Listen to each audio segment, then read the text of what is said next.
Bismillahirrahmanirrahim. Assalamualaikum warahmatullahi wabarakatuh. Salam sejahtera untuk kita semua. Semangat pagi. Terima kasih pada kesempatan kali ini kami dari kelompok 4 pelatihan kepemimpinan pengawasan angkatan 8 PPSDM daerah Provinsi Banten akan menyampaikan paparan dan penjelasan tentang teknik pengendalian mutu pengolahan hasil perikanan. Adapun kelompok 4 kami diketuai oleh Bapak Anda dan saya sendiri Hafiz selaku anggota, juga ada Pak Deden, Bu Dini, Pak Erwin, Bu Manik, Pak Ruli, Bu Nita, Pak Said, dan Pak Tubagus Mamat. Kami 10 anggota kelompok ini akan memaparkan teknik-teknik dan penjelasan tentang pengolahan hasil perikanan dan pengendalian mutunya yang selanjutnya akan disampaikan di paparan oleh tim dari kelompok 4 kami. Terima kasih. Selamat mendengarkan. Selanjutnya kita akan menggunakan teknik pengendalian mutu ya, yang diperkenalkan oleh Ishikawa 7 Basic Tool tahun 90. Yang pertama adalah diagram alir atau flowchart. Nah, flowchart ini merupakan alur proses pengolahan pada rajungan pasteurisasi dalam cup yang meliputi tahapan-tahapan proses sebagai berikut. Yang pertama adalah reshaping, kemudian sorting, kemudian final checking, metal detecting, kemudian mixing, filling, weighing, simming, coding, pasteurisasi, proses sealing, proses packing, penyimpanan, muatan, dan juga pengujian mutu pada Dinas Kelautan dan Perikanan di Provinsi Banten. Kemudian lanjut kita ke receiving. Receiving adalah penerimaan bahan baku ya, rajungan yang diperoleh dari supplier dalam bentuk rajungan rebus. Nah, rajungan ini dia bahan bakunya harus prima, harus bersih, harus bebas dari bau ya, bebas dari bau, kemudian dari bebas dari dekomposisi, artinya selalu protein dan lain sebagainya tidak rusak, dan juga dari bahan-bahan kimia atau biologi lainnya. Udah. Tahapan selanjutnya yaitu sortir. Pemisahan daging merah dan daging putih berdasarkan jenis dan ukuran daging rajungan per kode supplier. Penyortiran dilakukan pada meja yang berbeda-beda. Sortir bertujuan untuk mendapatkan daging rajungan yang berkualitas baik dan terbebas dari sel, telur rajungan, lemi, daging yang mengalami diskolorasi, dan benda asing seperti rambut, pasir, serpihan kayu, dan sebagainya. Tindakan pengawasan dilakukan oleh QC, sortasi dengan pengecekan dan pencatatan suhu bahan baku dengan suhu yaitu kurang dari 21 derajat Celcius, serta tetap menjaga suhu ruang yaitu 18 derajat Celcius.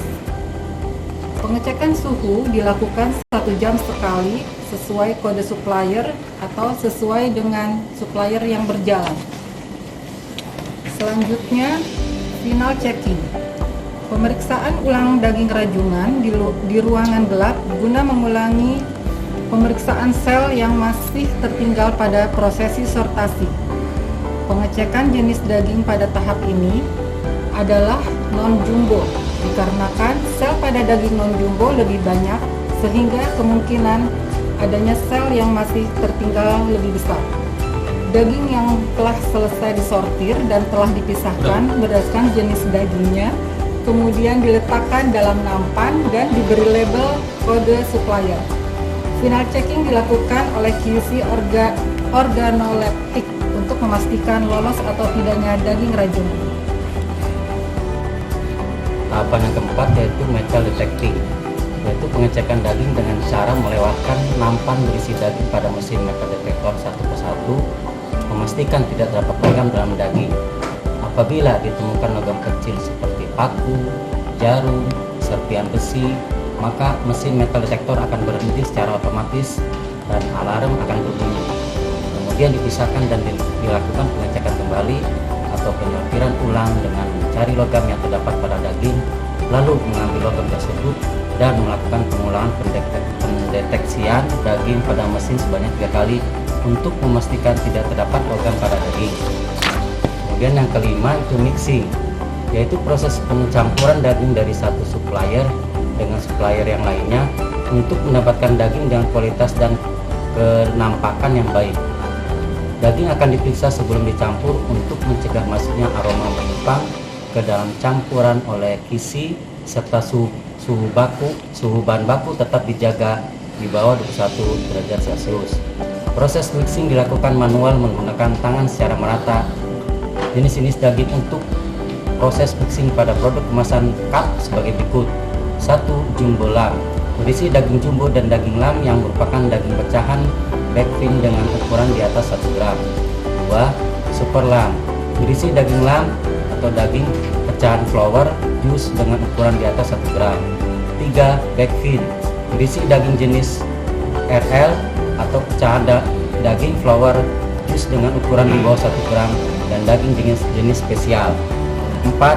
Spesial, merupakan salah satu jenis mixing untuk produk spesial berupa daging halus serpihan-serpihan kecil berwarna putih. Dan yang kelima, claw meat, merupakan salah satu jenis mixing untuk produk claw meat. Daging rajungan yang digunakan adalah daging karpus, daging merus, dan daging leg. Proses filling, proses penggilingan daging dengan cup berdasarkan jenis daging ataupun produk. Proses ini dilakukan dengan cara memasukkan daging ke dalam cup dengan susunan tertentu sesuai jenis produknya. Proses pengisian daging ke dalam cup dilakukan secara manual setelah melewati proses mixing pada meja stainless yang telah diberi es secara cepat dan hati-hati dengan tujuan untuk mempertahankan rantai dingin daging. Cup yang digunakan untuk kemasan produk merupakan terbuat dari jenis plastik polipropilin homopolimer yang secara khusus didesain untuk pengemas produk perikanan pasteurisasi. Selanjutnya, proses weighing. Proses penimbangan berat produk daging dalam cup dengan standar berat bersih yang ditentukan perusahaan, yaitu 454,5 gram per cup. Ketepatan dalam proses penimbangan harus diperhatikan dan menggunakan timbangan yang sudah terkalibrasi. Ketepatan berat suatu produk merupakan faktor ekonomis karena dapat mengurangi jumlah produk yang terbawa serta. Berat produk yang tepat pada setiap operasi akan menanamkan kepercayaan konsumen terhadap produk yang dihasilkan. Selanjutnya seaming. Cup setelah diisi daging dilakukan secara hermetis menggunakan mesin double seamer. Cup yang telah terisi dengan daging diberikan tutup end cup. Penutup cup merupakan salah satu proses penting karena jika tidak dilakukan dengan benar dan baik, maka kemungkinan terjadinya kebocoran saat proses pasteurisasi. Selanjutnya coding. Pengkodean dilakukan setelah cup ditutup dengan cara melewatkan cup pada mesin inkjet printer. Tinta yang digunakan berwarna hitam, tahan air, dan sesuai dengan standar perusahaan.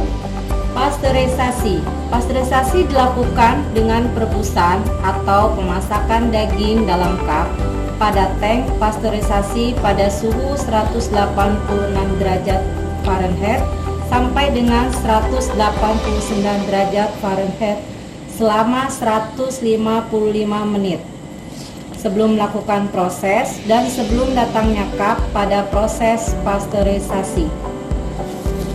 Selanjutnya, chilling.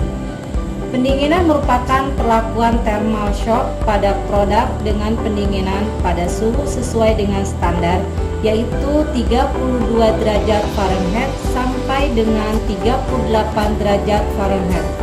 Proses selama 160 menit menggunakan air bersih yang mengandung klorin 1 sampai dengan 3 ppm, sekitar 40 sampai 60 mg dan ditambah es balok pada tangki cilim. Proses yang selanjutnya yaitu proses packing, di mana dalam proses packing ini atau pengemakan ini bertujuan untuk menambah daya tarik produk, sehingga produk yang dijual ini dapat menarik para konsumen untuk membeli. Yang berikutnya adalah melindungi produk. Jadi dalam proses packing ini, produk yang dikemas dapat terlindung dan dapat juga aman, sehingga mudah untuk didapat di toko ataupun di supermarket ketika dipak ataupun ditumpuk. Nah, sebelum dikemas di dalam MC, dilakukan pemasangan cover cup. Nah, kemudian tahap selanjutnya yaitu pemasangan stiker produk agar mudah dikenali. Kemudian yang berikutnya yaitu penyimpanan. Produk yang sudah diberi label dan dimasukkan dalam master karton disimpan di dalam ruang pendingin atau chill storage untuk menjaga agar kualitas produk ini baik sampai dengan di pengiriman. Suhu penyimpanan yaitu minus 1 sampai 1 derajat Celcius ataupun di minus 2 derajat sampai dengan 2 derajat. Bertujuan agar bakteri patogen tidak dapat berkembang dan juga dapat menambah masa simpan produk. Terakhir yaitu pemuatan. Jadi produk yang sudah di packing, yang sudah di gudang penyimpanan, dengan cara pemuatan nanti dikeluarkan, diangkut ke buyer dengan manual dibantu oleh pekerja. Produk yang sudah jadi ini akan disusun sedemikian rupa dengan diberikan celah lubang agar sirkulasi udara dalam kontainer tetap terjaga. Dari tahapan proses produksi kerajinan tersebut, tahapan selanjutnya adalah proses uji mutu, yaitu uji proksimat dan uji mikrobiologi. Setelah pengujian sampel dilakukan dengan hasil baik, ditindaklanjuti dengan mengeluarkan sertifikat hasil uji sebagai rekomendasi hasil produksi dapat dipasarkan secara ekspor maupun secara domestik. Ya, demikianlah kami sampaikan proses dan teknik-teknik pengendalian mutu, mulai dari proses pengendalian sampai kepada proses pengujian mutu. Tujuan proses ini adalah untuk memastikan produk sampai kepada masyarakat dengan kondisi baik untuk dikonsumsi. Wabillahi taufiq wal hidayah. Wassalamualaikum warahmatullahi wabarakatuh.